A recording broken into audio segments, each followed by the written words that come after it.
In this video, you will learn how to prove triangles using different theorems, postulates, and definitions.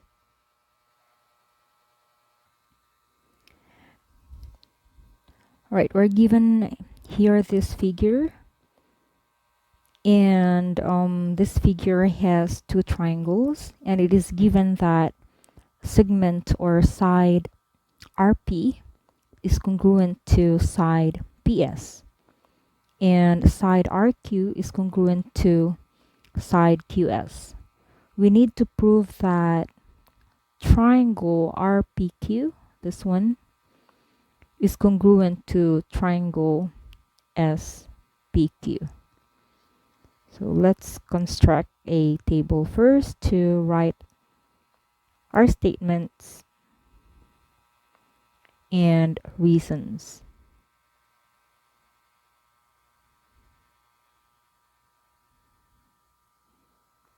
Right.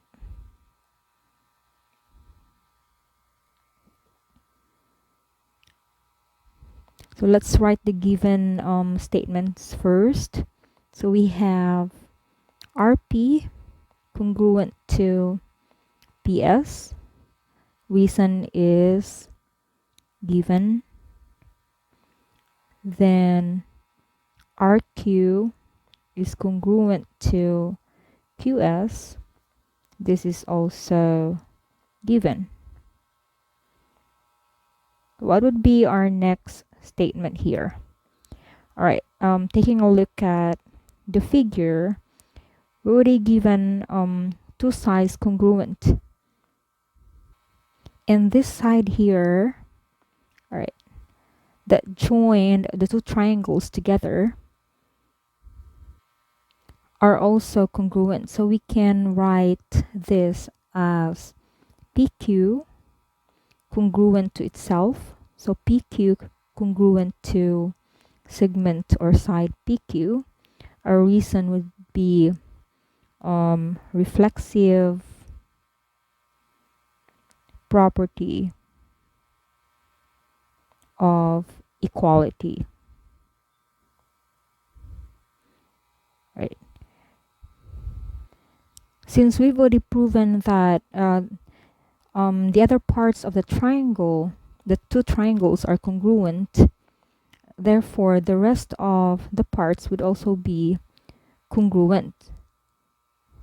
Therefore this one, this angle here, RPQ, is congruent to a triangle or angle SPQ or triangle SPQ.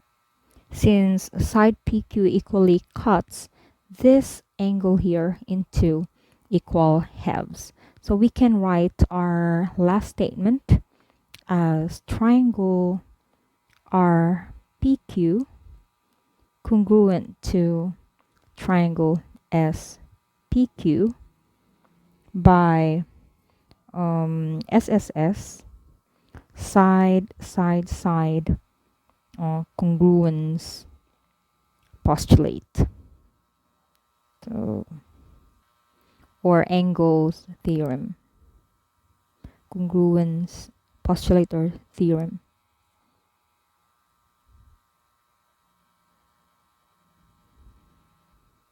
And this side congruence theorem states that if three sides of one triangle are congruent to the corresponding three sides of another triangle, then the two triangles are congruent.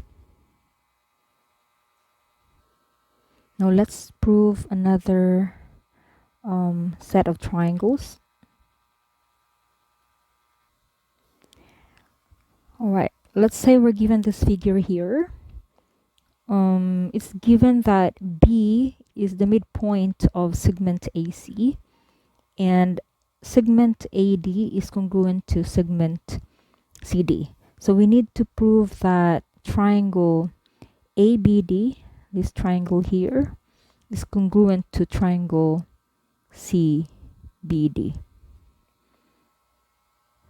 Let's write the given statements first. B is the midpoint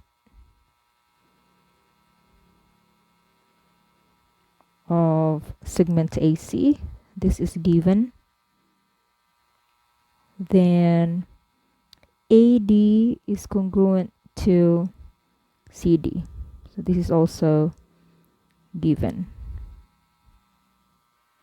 Now taking a look at the figure here, we have DB.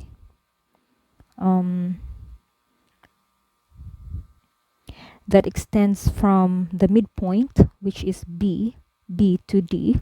So we can say that BD or DB is congruent to itself by reflexive property. The reason would be reflexive property of equality. Then what would be our next statement? All right, so we've already written that BD is congruent to itself, and it is given that B here is the midpoint of segment AC. Therefore, segment AC is cut into equal halves. So segment AB here is congruent to segment BC or CB. Then our reason would be definition of midpoint, or definition of midpoint congruence.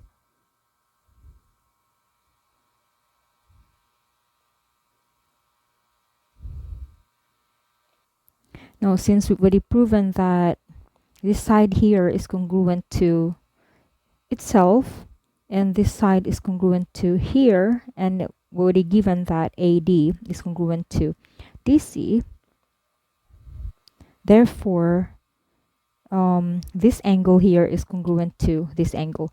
Angle ABD is congruent to angle CBD. Therefore, we can say that triangle ABD is congruent to triangle CBD